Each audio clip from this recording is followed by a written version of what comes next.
Buenas tardes.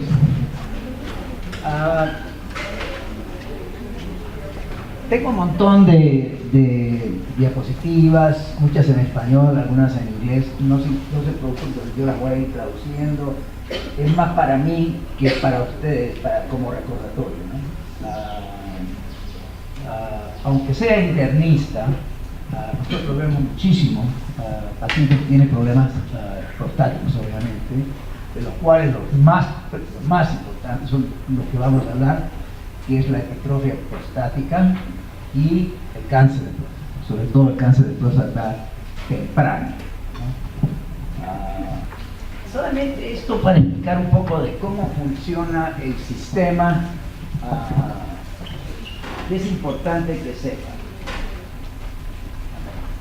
Olvídese primero de lo que dice, ¿no? El sistema es extremadamente complejo cuando se trata del sistema eyaculatorio, que quiero que comprendan bien en qué consiste, ¿no? Aunque no se ve aquí, quiero que sepan, uno, la presencia de las vesículas seminales. Esto de aquí son los conductos deferentes. Estos conductos deferentes vienen desde el testículo de la parte del epidídimo y van contracturándose y enviando los espermatozoides, imagínense, a través del conducto inguinal hacia arriba, para bajar después a través de la próstata y por debajo de la vena. Miren el viaje que hace. Y juega un rol importante este conducto, el ducto deferens, ¿no?, en la contracción durante la eyaculación de la producción de seminal. Y ahí es donde están los espermatozoides. Primera cosa que es importante que sepan. Segundo, esto de aquí, las vesículas seminales son unos elementos que tienen un contenido proteínico muy importante, más que nada alimenticio, pero no contiene espermatozoides, ¿no? Tiene una serie de proteínas de nutrición, de mantenimiento, etcétera, etcétera. Sin embargo, el líquido seminal, el líquido que sale de la eyaculación, está el 60% de eso viene de ahí, de las vesículas seminales. Más o menos el 30% de lo que eyaculamos viene de la próstata. Acuérdense de eso, ¿no? Es una cosa interesante. La próstata produce una secreción bastante lechosa. Eso es lo que le da característica lechosa al esperma. Mientras que la densidad del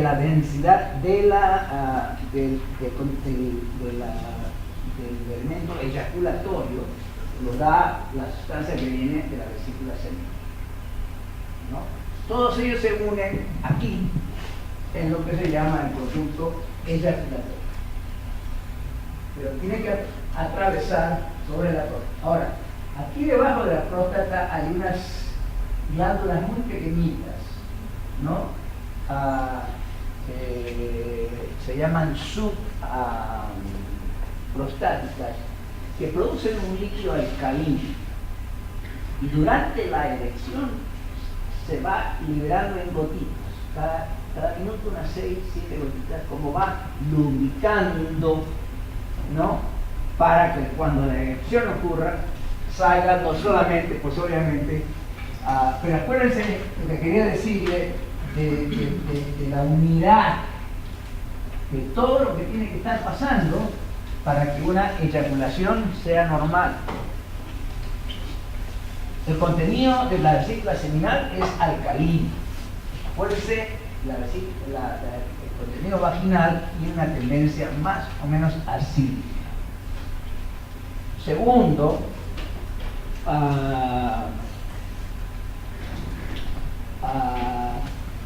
Aproximadamente, estoy hablando un poquito de la verdadera fisiología, aproximadamente nosotros, un hombre normal produce entre 2,5 a 5 centímetros cúbicos por cada eyaculación de semen completo. Ya saben, 30% viene de la próstata y un poquito de las glándulas suprostáticas. Esta se llama bulbo uretral gland. Esta glándula tiene un nombre, Crowley, pero usa que pero bueno,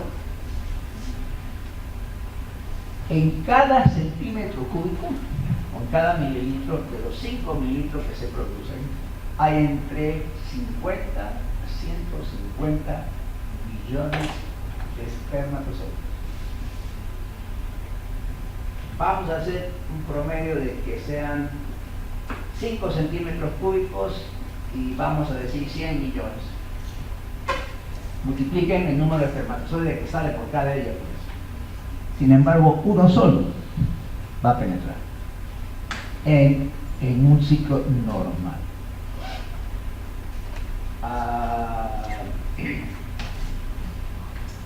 Entonces, ¿cuál es la función de la próstata?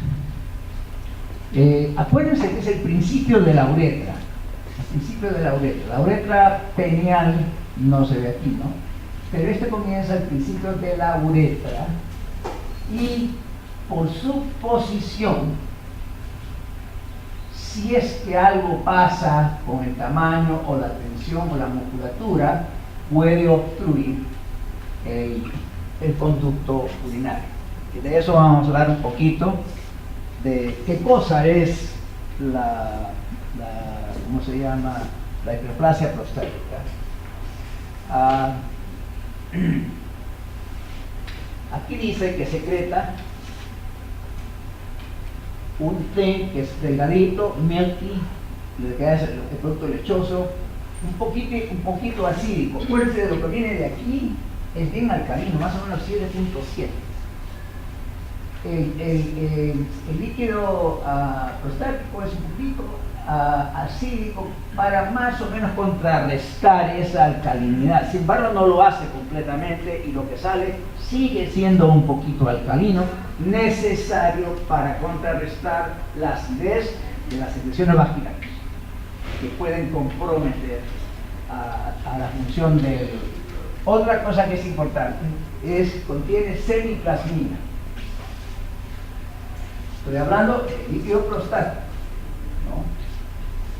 La semiplasmina no es nada más que un acto antibacteriano. Fíjense ustedes.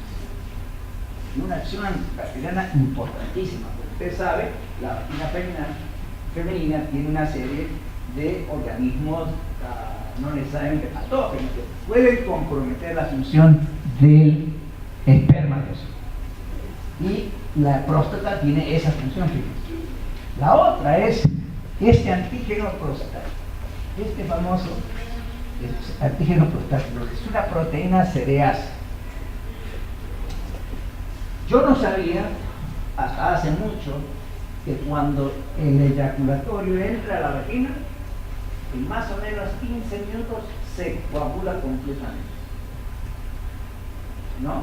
Nadie sabe por qué, pues no son sustancias coagulantes como en la sangre. Pero uno de los factores, y después se licuadifica nuevamente, y uno de los principales factores o sustancias que lo hace es el ácido prostático, el antígeno prostático específico. Fíjate, una de las funciones importantísimas de esas sustancias. Luego se licuadifica, ¿no? Y ya empieza a penetrar. Está producido, este antígeno prostático está producido por las glándulas tubulares del tejido conectivo, y muy importante, también contiene la próstata músculos smooth, no estriados, sino lisos, que le permite contraerse durante la erección y la eyaculación y salir de ese esto. Entonces, para que tengan una idea de cómo funciona el sistema. Y lo milagroso del asunto, ¿no? Que solamente uno de ellos llega. de los millones de millones de millones.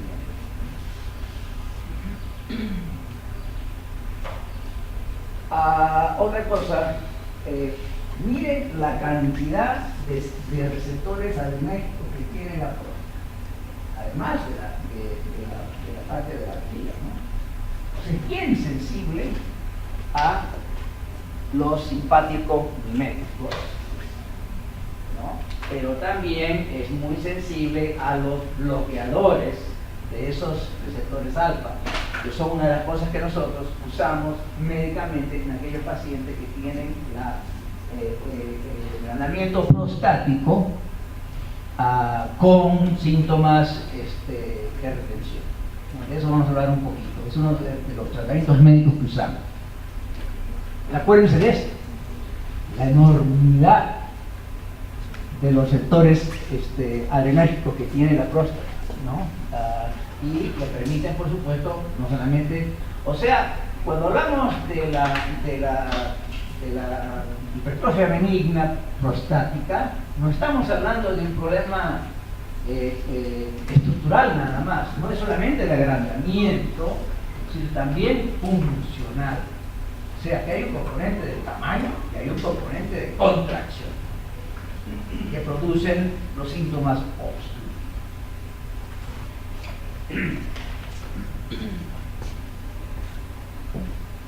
Voy a mencionar después un poquito sobre el tratamiento. Otra cosa que es bien importante, el tamaño de la próstata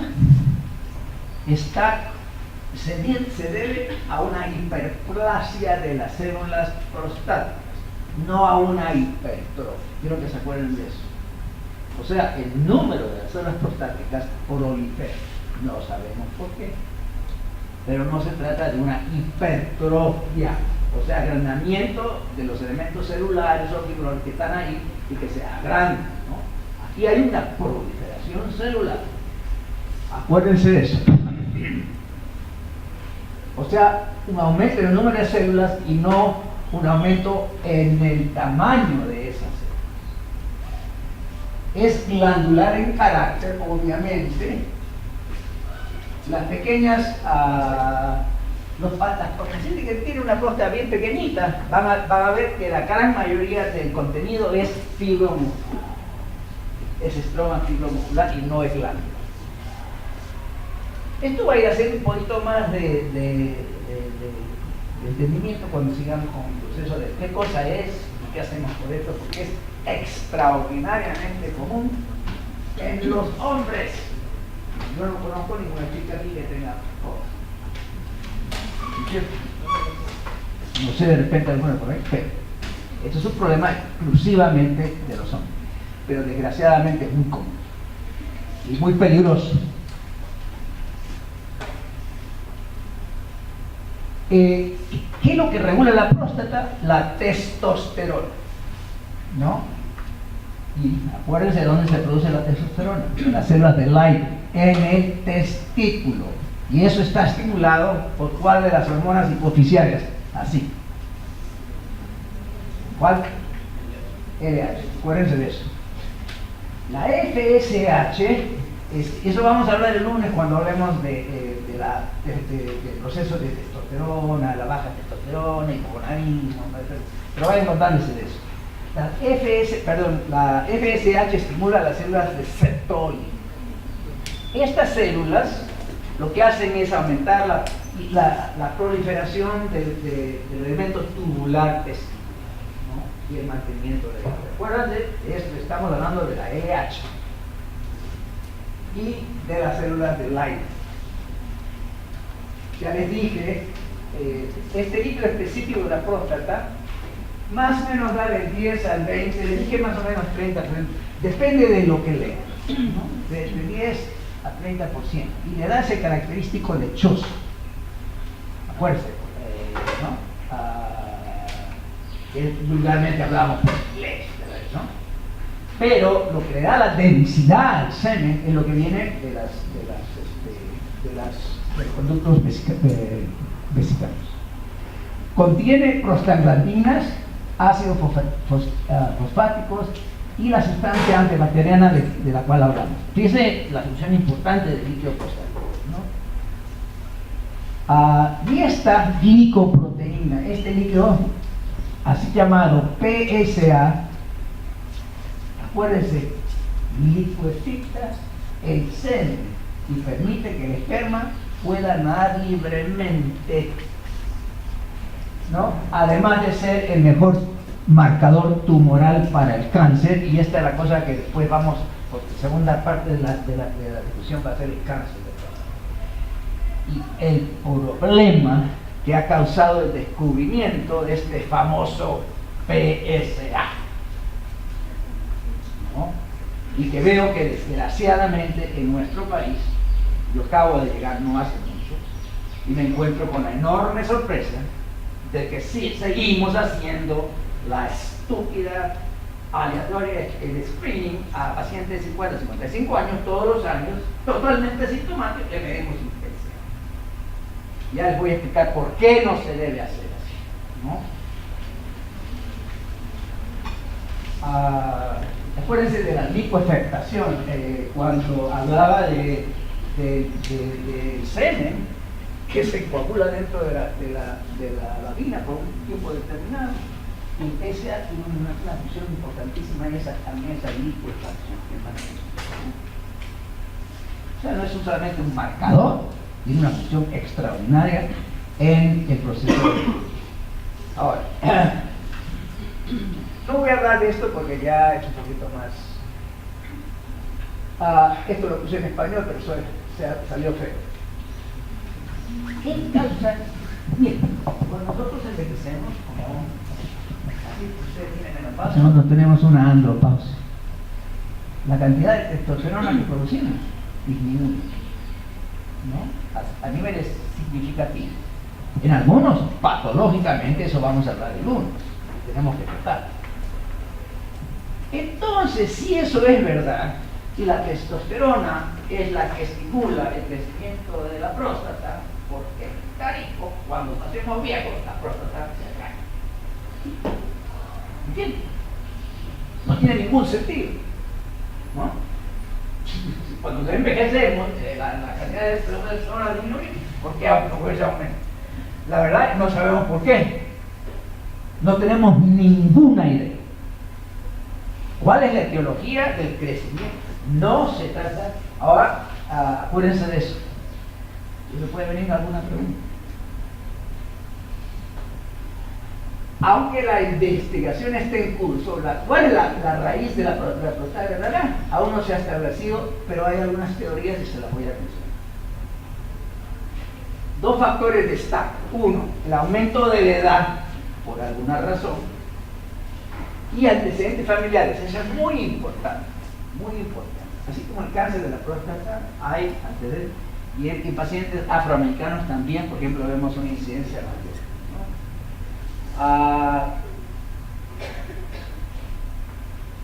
Ahora, no parece haber recuerdo de que el DTA resulta como resultado de la disminución de la hormona testosterona.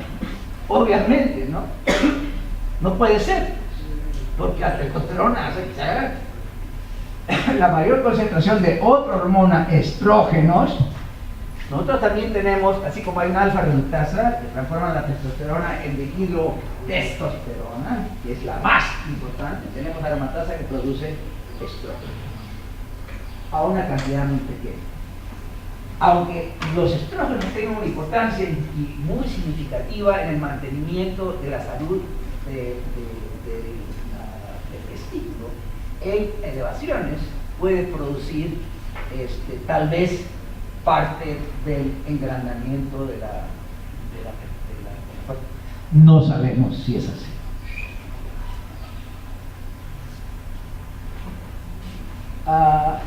La ruta probable que explique la falta de por qué cuando la testosterona baja se agranda la próstata, así cuando nos convertimos en mayores de edad, es que probablemente un subproducto de la testosterona llamada DHT, la dihidrotestosterona, vuelve a entrar en la zona prostática alentando la glándula a crecer tal como lo hizo la testosterona durante la pubertad. ¿No? En otras palabras, no es la testosterona que se baja, pero la alfa-reductasa, que la transforma en dihidrotestosterona, parece que se activa y empieza a estimular la hiperplasia prostática. ¿No? Y es más, en eso está basado uno de los tratamientos médicos que tenemos. Tarde o temprano, sin embargo, hagámoslo o cagamos, o cualquiera que sea la causa de este agrandamiento de la próstata, se sigue agrandando completamente.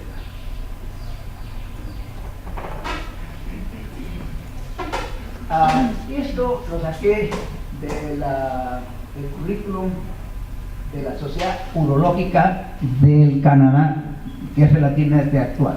Acuérdense, si ustedes tienen forma prostático y se van a ir a un urólogo, el urólogo le va a decir que necesita que. Lógico. Y se eso vive. ¿No? Entonces, es interesante porque voy a presentar lo que ellos dicen y lo que nosotros en medicina decimos, ¿no? Ellos no están de acuerdo con nosotros. Pero lo vi y me pareció interesante porque la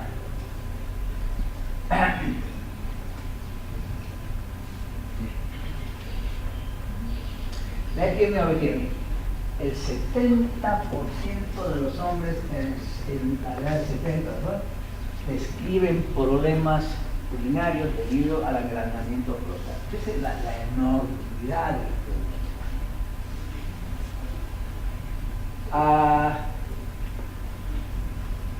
La fisiopatología, de acuerdo a la Sociedad Urológica Canadiense, estoy hablando del año 2018, ¿no?, está debido a que el volumen aumenta, que es dependiente de andrógenos, ya sabemos cuál de los andrógenos.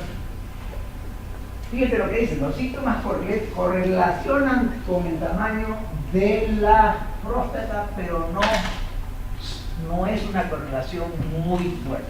Y eso es importante que se acuerden. O sea, el tamaño de la próstata no necesariamente implica que vas a tener signos obstructivos. Ya les dije por qué. Hay una compresión estática por el volumen y hay una dinámica por la compresión, y estos músculos componentes de la próstata también se contraen y pueden comprometer la obstrucción.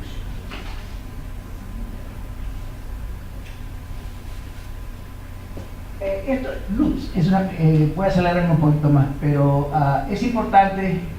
Esto significa Lower Urinary Tract Symptoms, o sea, los síntomas de obstrucción prostática, cualquiera sea su etiología, todavía no la conocemos, como dije, ¿no?, causa lo siguiente: frecuencia urinaria, ¿no? Ustedes los viejitos, así como yo, que estamos en el cine y antes de que termine la película hacemos al baño 3 veces, ¿no? Urgencia y nocturia. Nocturia es mucho importante. ¿Cuántas veces durante la noche? 4 veces.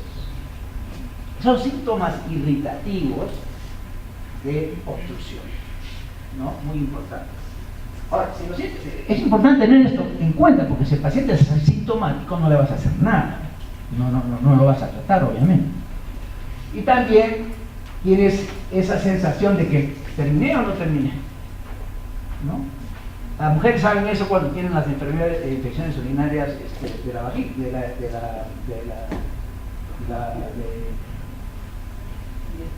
la vejiga, ¿no? Que orinan y siguen cuando se quiere orinar, ¿no? Eso se llama gesis. Segundo, notas que cuando eras joven urinabas y el grosor de la orina era pero una cosa grosera, ¿no? Y podías disparar de aquí hasta el techo, ¿no? Pero ya cuando te vas haciendo viejo, vas creciendo la próstata, tú te das cuenta de que el chorro va disminuyendo. Segundo, tiene que estar empujando un poquito para empezar a orinar. Eso se llama straight to board, ¿no? La sensación de vaciamiento incompleto. muy importante. Esos son los síntomas que nosotros tenemos que preguntar al paciente si tiene para decidir qué es lo que vamos a hacer. No está basado en el tamaño de la próstata, sino en la presencia de eso. Retención urinaria es muy importante y muy grave. Y luego tenemos una incontinencia de overflow. Esto lo vemos en pacientes ancianos que tienen una neuropatía o pacientes que tienen neuropatía, vamos a decir, donde la vejiga ya no se contrae y la paciente no tiene sensación y llega un momento que la vejiga se empieza a agrandar de tal forma de que sale la orina sin decir. Eso se llama, es una de overflow. La incontinencia urinaria en mujeres más común es la que se llama la stress, la incontinencia de estrés. Esto no, todo, un poquito de orina sale, ¿no? No se ríe porque les va a pasar, ¿no? Y el tratamiento es fácil. Ahí lo que hacen es aumentar la presión de los músculos de la pelvis, que son importantes en hombres en la eyaculación. Y las maniobras, si las mujeres saben hacer eso, se llaman de Kegel. Las maniobras. Las mujeres pueden contraer su propia pelvis, ¿no? Y haciendo eso, eliminan esta situación. Uno habla de las incontinencias urarias en las mujeres, obviamente, ¿no? Ahora, ¿qué pasa, por ejemplo, si la próstata se agranda y obstruye, produce síntomas, pero ahora la vejiga se empieza a agrandar? ¿Qué pasa con los ureros? La presión se empieza a subir, ¿no? Y puede producir problemas renales agudos y crónicos. Nunca se olviden en la evaluación de pacientes que tenemos con insuficiencia renal hay una parte que se llama postrenal. Tenemos que examinar en la vejiga, hacerles un ultrasonido, porque si la vejiga está enorme, le metemos un catéter, vaciamos la vejiga y la creatinina baja. Pero en algunos pacientes esto es crónico y puede producir daño, ¿cómo se llama? Renal crónico. Acuérdense de eso. O sea, hay ese problema también. Debido a la extracción, ya la vejiga empieza a agrandarse, empieza la presión ahí y comienzan los problemas. Eso lo vemos frecuentemente cuando hacemos un ultrasonido del abdomen y vemos que la próstata agrandada y los dos uréteres agrandados y la pelvis grande, ¿no? Bueno.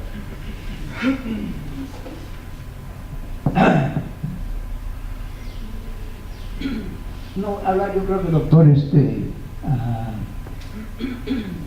Cortés habló un poquito de las causas prostáticas.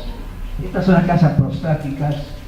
La más importante, la hiperplasia, la prostatitis, no quiero hablar mucho sobre eso, y obviamente el cáncer prostático. El cáncer prostático no produce obstrucción a menos que esté fuera de la cápsula y sea bien avanzado. Una cosita, va a haber prostatitis. Hay prostatitis aguda y hay prostatitis crónica.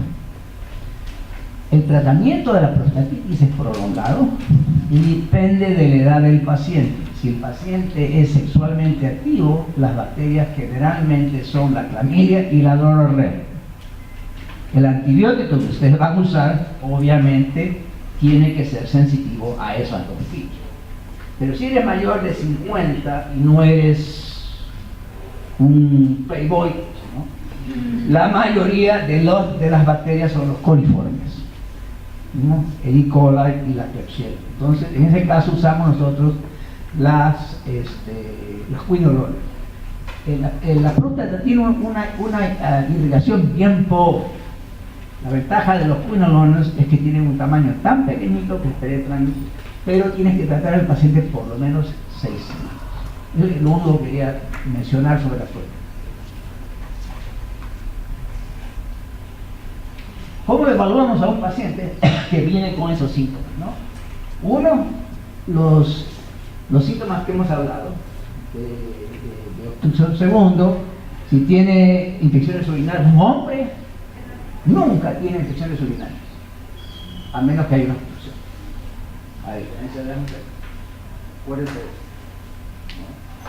Entonces, un hombre viene con una infección urinaria, pues inmediatamente lo tienen que evaluar por problemas obstructivos a cualquier nivel. La más común va a ser pues en el próstata. O pacientes que tienen hematuria. O sea, tiene problemas prostáticos, pero en el examen de orina vemos que hay sangre. A eso hay que evaluar, ¿no? Cirugía previa, obviamente, si el paciente tiene una historia familiar de ¿cómo se llama?, de carcinoma prostática, etcétera, etcétera. Estos son pacientes que ya vamos a tener que evaluar mucho más seriamente, ecosistema y esas cosas, no solamente. Hay pacientes que están más o menos bien controlados y toman un anticolinérgico o un simpático para un resfrío.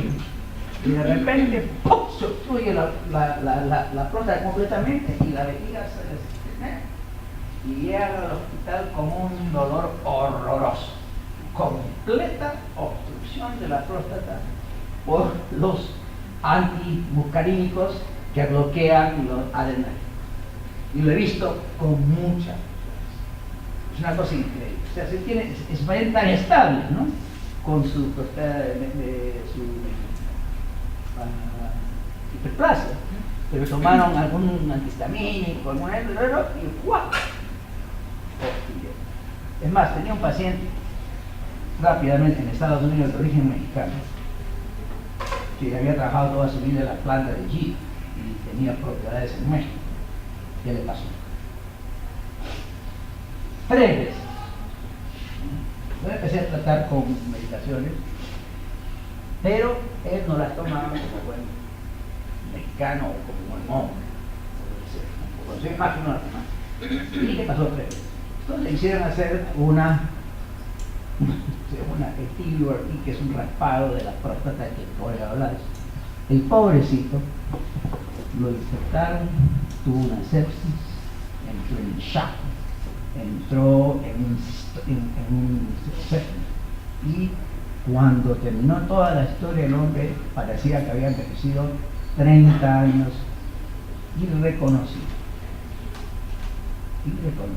Una pena terrible, ¿no?, de lo que puede pasar como complicaciones de este tipo de instrumentación. Cuando ustedes hagan un examen físico, obviamente, como dice aquí, examinen el tamaño de la vejiga, pues, ¿no? Si está agrandada, ¿no? Los genitales externos, de atrofia testicular, el tamaño del testículo es muy importante, etcétera, etcétera. Hay un examen neurológico, ya habíamos hablado de los pacientes que tenían vejigas neurogénicas, etcétera, etcétera. El examen digital es muy importante. La próstata tiene el tamaño de una nuez y la sensibilidad de la punta de la mano. Muy importante. Entonces es bastante fácil, ya saben, más o menos 20 a 30 gramos. Determinar si está agrandada no es nada, ¿no? Si tienen el dedo suficiente largo. El mío no es desgraciadamente tan largo, porque la vez se usa eso, ¿no? A los hombres no les gusta que le metan el dedo a la piel, es una cosa, ¿no? Pero hay que hacerlo. Y si lo vas a hacer, hazlo. Otra cosa que yo recomiendo, que es muy importante, cuando yo ya estoy en la próstata y la veo que está un poquito agrandada y no hay nódulos, aprovecho en exprimir el contenido prostático de derecha a izquierda en cada lóbulo, porque mucho del contenido prostático se pone medio fibroso, fastidioso, y lo que les pasa a estos pacientes, la cosa más importante, la siguiente eyaculación es como si hubieran nacido de nuevo. Por mi macho, una cosa extraordinaria, ¿no? No es un chiste, instrucción, ¿no? Te lo puede, inclusive hay forma de hacerlo uno solo, pero en el masaje prostático es, ahora ya estoy ahí, más bien lo ayudo al paciente, ¿no? Le limpio la próstata Y cuando viene la eyaculación, la próstata funciona muchísimo mejor, porque los contenidos, lo que queda ahí, pues imagínate cada vez que no, lo que se acumula. Pero bueno, es muy importante. Como me decía el profesor Lanfranco, en medicina el que no mete el dedo, mete la mano. ¿Por qué? Porque puedes perder que tenga una próstata no solamente agrandada, pero que tenga un nódulo perfecto, ¿no? Ya estamos pensando en otra. Bueno, vamos a hablar, esta es la asociación urológica que le da un número determinado de la presencia de los síntomas, ¿no? La frecuencia, intermitencia, urgencia, weak stream, el strain, nocturia, y según eso tienen un índice para saber pues qué es lo que quieren ellos hacer. Que generalmente tienen la tendencia a hacer una cuestión para ellos. A veces cistoscopía, si la creatinina le va a hacer un ultrasonido por lo que le decía, puede ser que los uretres estén agrandados, ¿no? Si el paciente es joven, ¿no? Probablemente menor de 50, o los síntomas son atípicos o neurológicos, probablemente quiera hacer un estudio urodinámico. Y esa es una cuestión muy específica de los urólogos,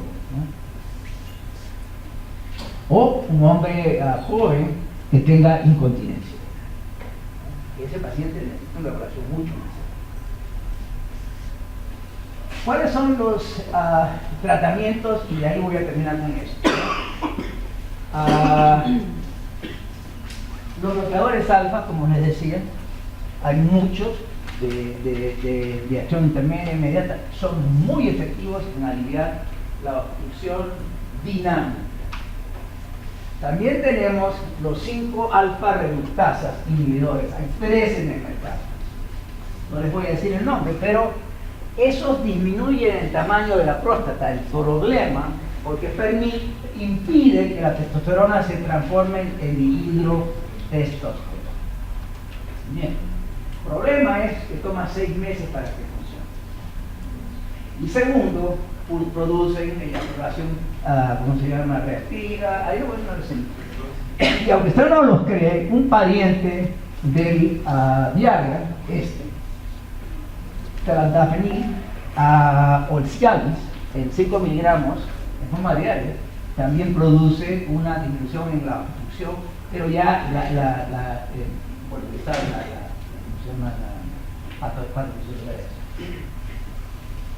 pero se ha convertido y aquí pueden matar 2 pájaros de un tiro si el paciente también tiene disfunción sexual. Recuerden ustedes que el tratamiento de la próstata no necesariamente implica que el paciente no pueda tener una disfunción. Pero si tiene doble, si tiene las dos, esa no es una mala opción. Desgraciadamente es bien cara, por lo todo el cielo. Y por supuesto, casi siempre terminamos. Aquí termino con eso.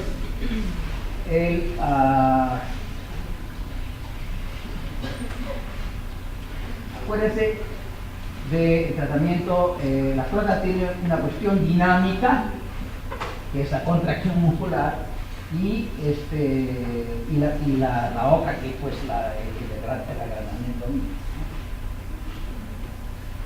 Estas son las medicaciones, los alfa bloqueadores, no quiero ir a más detalles porque esto no es medicina interna, ¿no?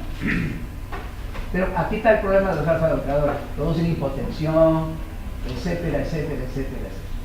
Los alfa reductores, aquí hay un problema que ya les decía, disminuyen la formación de testosterona y dihidrotestosterona, disminuyen el agrandamiento, reducen el volumen de la prostática, sobre todo la forma estática, reducen el PSA por 50%, imagínense ustedes. Pero tiene de 3 a 6 meses para el efecto. Y eso es bien difícil que el paciente lo toma, sobre todo cuando tienen los siguientes, estas son las 2 drogas que hay, Prosta y Avodart en el Perú. Pero estos son los síntomas. ginecomastia 1%, disfunción eyaculatoria 5%, disminución de libido del 8%, disfunción erectina del 10%. A los pacientes no les gusta tomar. El pseudo Viagra no sabemos exactamente qué es, pero de verdad funciona. Este es el tratamiento verdadero cuando el paciente... Ahora, ¿qué hago yo como médico? Viene un paciente que tiene un agrandamiento prostático y tiene los síntomas que hemos descrito. Le hago un examen rectal y no le encuentro ningún nódulo y el PSA es normal. Luego comienzo con una combinación, primero de alfa bloqueadores como el finasteride y el suelto, ¿no? Y vamos a ver cómo le va. Pero como les decía, desgraciadamente tarde o temprano siguen agrandándose, vamos a terminar haciendo eso, ¿no? Te metes con este aparato a través del pene y entras a la uretra prostática y haces un raspado casi, ¿no? Como hacen los que entran ahí, los cafeteros, meten esos fierros ahí para desatorar, ¿cómo le llaman? El roto, en Estados Unidos se llama el roto ruler, ¿no? La madre a la puerta. Pero el problema es que sangras como una bestia. ¿Cuál? Hay que meterle, eso vale, cuesta, 60 minutos bajo de anestesia o epidural. Y tienen que ponerte tu sonda y no te recuperas rápidamente, ¿no? Y sangras coágulos y el problema de infección, es una cosa, no está. Ahora, gracias a Dios hay otros elementos aparte de eso que usan las temperaturas, etcétera, etcétera, etcétera. Ahora, si la próstata tiene 100 gramos, entonces lo que hay que hacer es una prostática.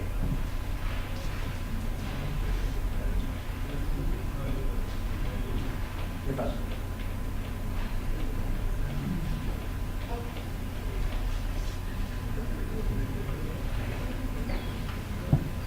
Tenemos las técnicas de la concentración, o sea, ya hay ¿cómo se llama? Técnicas muchísimo menos agresivas que el otro grupo. Estas son las complicaciones del PIO. Eyaculación retrógrada. No hay cosa más desagradable que una eyaculación al revés, ¿no? O palomón, la sensación es tan desagradable, 90%. Mejora con el tiempo, ¿no? Incontinencia, 1 o 2. Disfunción eréctil no es muy común. El 5% terminan necesitando transfusión, por lo que le decía, ¿no? Y todos los riesgos de la operación, incluyendo infección. Bueno.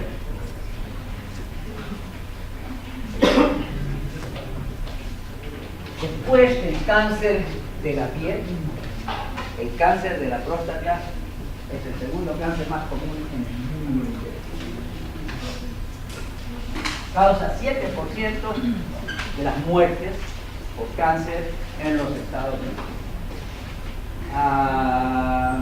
Pero solamente 3% de la mortalidad.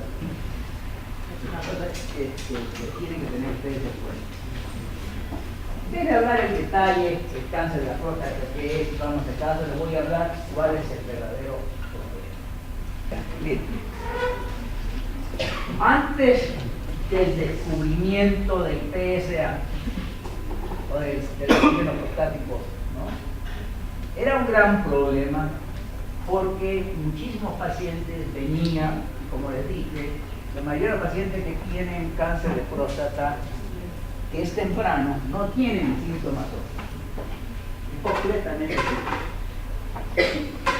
Y a los pacientes no les gusta que le estén metiendo el dedo cada año para que les examinen. Puedo hacerlo, porque uno ni está peleando con el hombre. Por mi mal. Yo he escuchado más de 100 veces. Yo prefiero morir bien.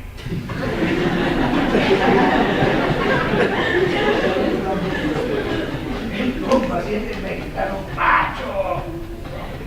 Venga, ¿qué pasa? Todos somos machos. Y yo aquí en Estados Unidos, pero hay tantos machos como hembras y la pasamos muchísimo. Bueno, el hombre murió de cáncer de próstata. Prefirió que no le metan en serio. Y terminó muriendo de cáncer de próstata. ¿Te das cuenta de cómo es la tontería? Bueno, voy a contar un poquito de la historia. Cuando se descubrió el antígeno prostático, que desgraciadamente es extraordinariamente sensitivo para problemas de la próstata porque solamente se produce en la próstata, pero no es específico. Si tienes prostatitis, si alguien te metió el dedo, te hizo un examen prostático, al día siguiente te lo hace, o si tienes una hiperplasia prostática grande, o un proceso inflamatorio, o una obstrucción, o cualquiera de las cosas, él te va a dar el antígeno prostático. Y obviamente el cáncer.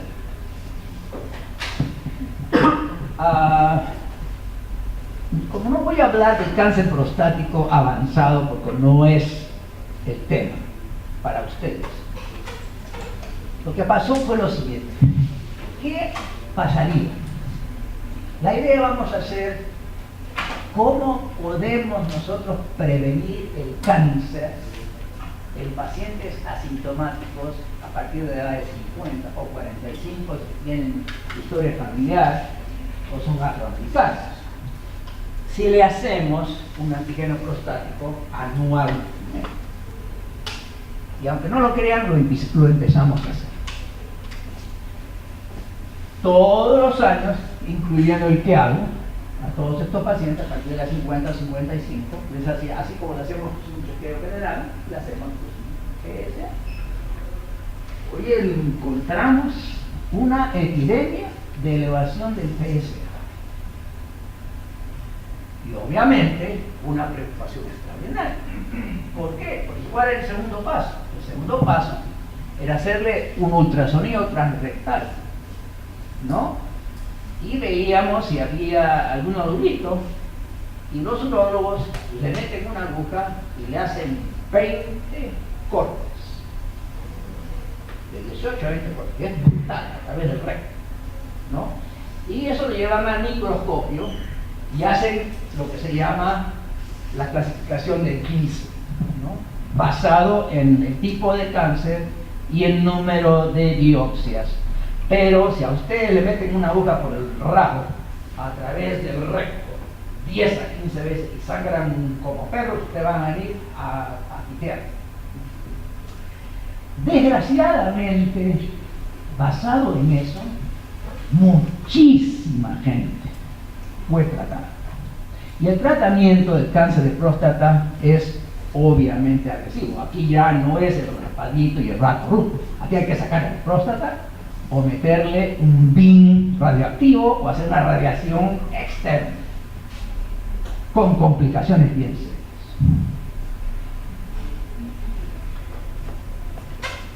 De repente, entre el año 70 al año 80, al 85, hubo una epidemia de cáncer de próstata en Estados Unidos. Y nosotros empezamos a hacer la pregunta, ¿no?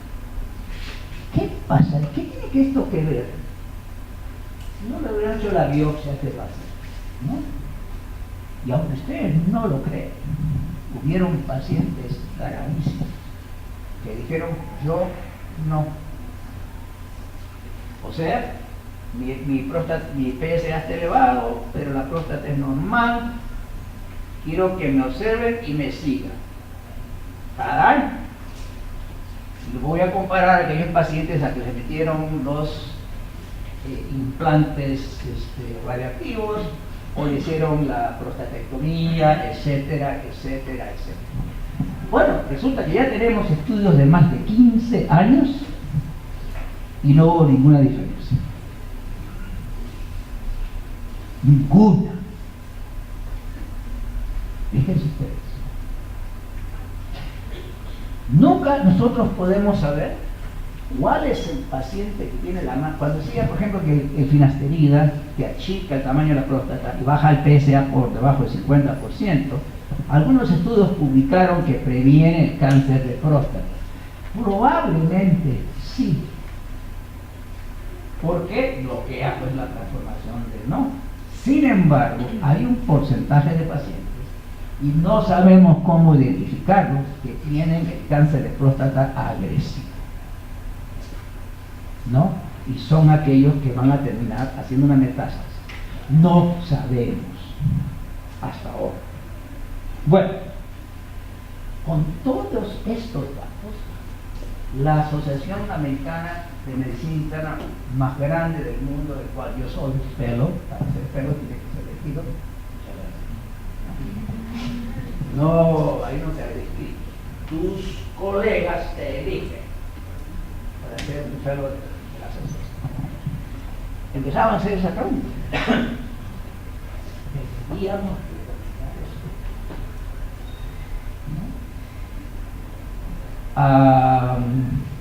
esto. Y seguimos haciendo estudios, tanto aquí como en Europa. ¿No? Ya saben ustedes, como les digo, de que si yo aún estoy hablando del cribado del paciente asintomático, no un paciente que tenga una próstata agrandada, le meto el dedo y encuentro un nódulo y que tiene un PSA de 20. Ya no estamos, eso ya no es un cribado, ya eso no es un screening asintomático, a eso no me estoy refiriendo. A ese sí le voy a hacer una biopsia transrectal, le voy a hacer el guiso, le voy a dar tratamiento. Acuérdense de lo que estoy hablando. La gran mayoría de pacientes a partir de los 50, 51, aquel 55 o 45, aquel consultorio familiar, que le hacíamos el PSA, ¿cómo se dice acá? PSA también, ¿no? Claro. Es anualmente. ¿No? Como ustedes hacen mamografía anualmente, es tremenda burrada también, no voy a entrar en ese detalle. O el examen vaginal para hacer Papa Nicolau cada año, que es una imbecilidad, pero ese no es el tema de ahora, ¿no? Nosotros hicimos los estudios para demostrar todo esto. Por ejemplo, en Estados Unidos, esto es solamente para una cosita. Si yo quiero hacer una operación y el cirujano me dice quiero un riesgo quirúrgico, yo mando al laboratorio las 50.000 cosas que manda, incluyendo si tiene HIV, que si tiene no sé cuál, no sé cuál. Ninguna compañía de seguros lo paga. Porque se ha demostrado que en un paciente completamente asintomático, en el examen físico y en la historia clínica, no tiene ningún problema, ningún examen de laboratorio ayuda a que mejore el estatus operatorio. Ni el protoxina, ni la protoxina, ni la sangre, nada. Una excepción, si la paciente está embarazada. Trata de hacer eso aquí. No hay ni un cirujano y ni un anestesiólogo que te tocaría ese caso. Y es otro ejemplo de lo que estoy hablando, tratando de cambiar ese tipo de filosofía. Ahora, yo no sé si hay una coima pues, entre los anestesiólogos y los laboratorios, no sé. No voy a entrar al... Pero bueno, hicimos los estudios comparativos y voy a mostrar los dos al final. Al principio fuimos bien radicales. No vamos a hacerle ningún PSA anual a nadie si es asintomático y el examen rectal es normal. Se acabó. La Asociación Neurológica de Norteamericana y la otra se pusieron, pero ¿no? ¿Por qué? Porque teníamos ya documentación de que aquellos que estábamos observando clínicamente sin tratamiento estaban tan bien a los aquellos que le habían sacado la próstata, le habían radiado la próstata, le habían metido un BIM, ¿entendés? Y con todas las complicaciones que se imaginen.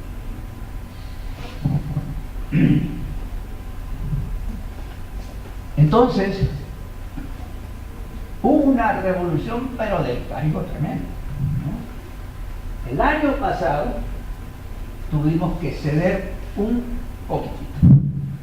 Y les voy a enseñar la entrada. Hoy día les voy a enseñar la misma asociación y el USKPD, que es la acción norteamericana que se encarga de evaluar todos los screenings, también confirma lo que la asociación del SP también dice. Si vamos a hacer un PSA a un paciente, si el paciente te dice, doctor, como aquí, pues, cada rato el paciente, 40 años, Sí, ¿pero por qué? Para saber si tengo cáncer o no. ¿Cómo te puedo explicar eso? Entonces, en la última recomendación dice lo siguiente: si el paciente entre los 55 y 70, con un examen normal, que no tiene nódulos, que tiene una elevación moderada del PSA y no tiene prostatitis, tiene nada, quiere que le hagan un PSA, tú te tienes que sentar con el paciente y explicar: mira, la probabilidad es que termines en un laboratorio, que te metan un tubo por el límite que te dije, que te hagan un examen transrectal con un ultrasonido y que te metan 15 agujas y que sangres como la madre, y que te hagan un Gleason y que te terminan sacando la próstata y no hay ninguna absoluta seguridad de que te va a ayudar. ¿Quieres que te lo haga? Bueno, el paciente dice sí. Entonces, eso es lo que estamos recomendando. ¿No? Y el paciente, pero ya no. Y aquí es rutinario. Todos los años se hace un PSA. Van al rol, no van al internista, ¿no? Y eso se lo voy a enseñar nada más al final para que no se me aburre, porque ya los detalles de qué es el cáncer, cómo es, el cáncer no es tan importante como el dato que quiero que sea.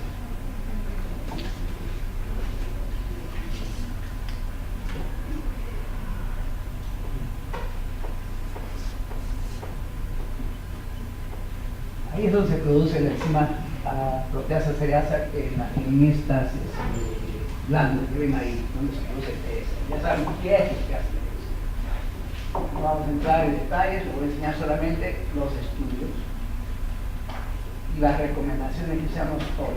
Este famoso PIS, grado 1 a 5, basado en la arquitectura glandular y un score entre cuántas, se puede decir de 7 a 10, no sé cuánto, y está basado pues en cuántas agujas a la metida. Ahora, no se olviden del sangrado, de la infección, de los problemas urinarios que tiene cada paciente después de cada ¿no? Yo no estoy diciendo que no todos los pacientes deben, estoy hablando del screen, del cribaje en pacientes asímptomas. En un tratamiento, ya saben cómo es la prostatectomía radical. Gracias a Dios ahora hay, ¿cómo se llama? Cirugías robot. Porque es parte del problema de la prostatectomía, que te agarra, ¡pum! Y te acaba el nervio pudendo. Y se te cae el y era un problema bien serio. Hoy ya eso no es. Bueno.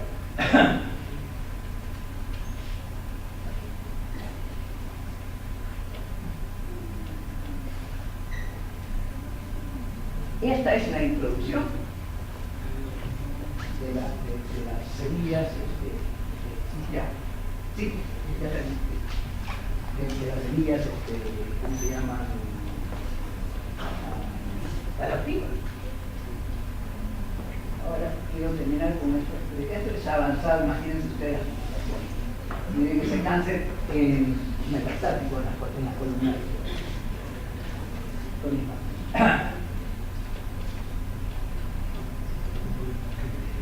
Este estudio se acaba de publicar en el British Journal of Medicine. Aquí están los criterios de selección del estudio, se publicó en 2016. Esta es la extracción de datos. Este es el número de pacientes, 720.718 hombres, que tenían umbrales de elevación para biopsia y el riesgo de sesgo. La mitad me hicieron lo que les dije, la otra mitad dijeron no, quiero que me observen. Mira lo que pasó en la mortalidad. Perdón, esto ya como digo, me termino porque estoy. ¿Qué pasó? Al coincidente estado 5 ensayos aleatorios, con todo esto, los estudios variaron con respecto a la frecuencia rara. Al considerar todo el cuerpo de la evidencia, la detección probablemente no tiene ningún efecto en la mortalidad por todas las causas de pesa moderada y no tiene ningún efecto en la mortalidad específica de cáncer del corazón.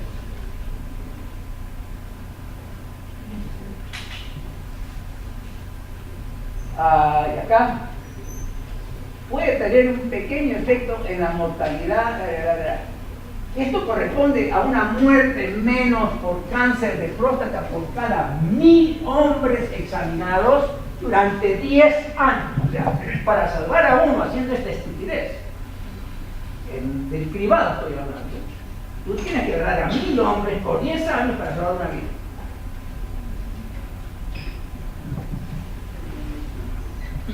Los datos comparativos directos sobre biopsia y las complicaciones relacionadas con el tratamiento de los años estudiados fueron limitados, pero son serios. No es cualquier cochinero que te estés metiendo ahí, no. Conclusión. Este estudio es de 2018 de British Journal, que está concuerda con nuestra, voy a enseñar. En el mejor de los casos, la detección del cáncer de próstata conduce a una pequeña reducción de la mortalidad específica por enfermedad en 10 años, pero no afecta a la mortalidad en general. Los clínicos y los pacientes que consideran la evaluación basada en el PSA deben sobrepasar estos efectos y beneficios frente a los posibles daños a corto plazo de la evaluación, incluidas las complicaciones de las biopsias y el tratamiento posterior, así como el riesgo de sobrediagnóstico y tratamiento excesivo. Estas son las recomendaciones de nosotros.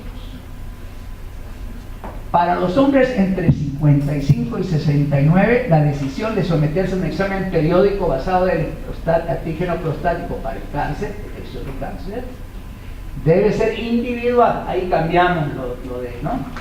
Antes de decidir si se va a someter a un examen de detección, los hombres deben tener la oportunidad de discutir los posibles beneficios y daños del examen. La detección ofrece un pequeño beneficio potencial. Sin embargo, muchos hombres experimentaron los daños potenciales de la detección, incluyendo los resultados falsos positivos, que requieren pruebas adicionales y una posible biopsia de próstata, sobrediagnóstico, tratamiento excesivo y complicaciones de tratamiento como la incontinencia y la disfunción eréctil. Estos son asintomáticos. Estamos hablando de un paciente que dice que tiene un PSA. Al determinar si este servicio es apropiado en casos individuales, los pacientes y los médicos deben considerar el balance de beneficios. Obviamente, antecedentes familiares, raza, etnia, condiciones médicas. En los hombres 70 años y mayores, no es necesario hacer un PSA. O aquellos que tienen un rango de vida que no va a medir más de 10 años, ¿no? Bueno, yo creo que es más importante que sepan esto, porque lo más importante que vamos a ver nosotros, que la patología, la fisiopatología del cáncer de próstata, porque desgraciadamente en nuestro país se sigue haciendo y el paciente que los demanda, inclusive a edades primeras. Pero no les explicamos cuál es la complicación, como una observación simplemente. Y decir que es casi que él se hubiera muerto a los 80 años con el mismo cáncer. Bueno, con esto me despido.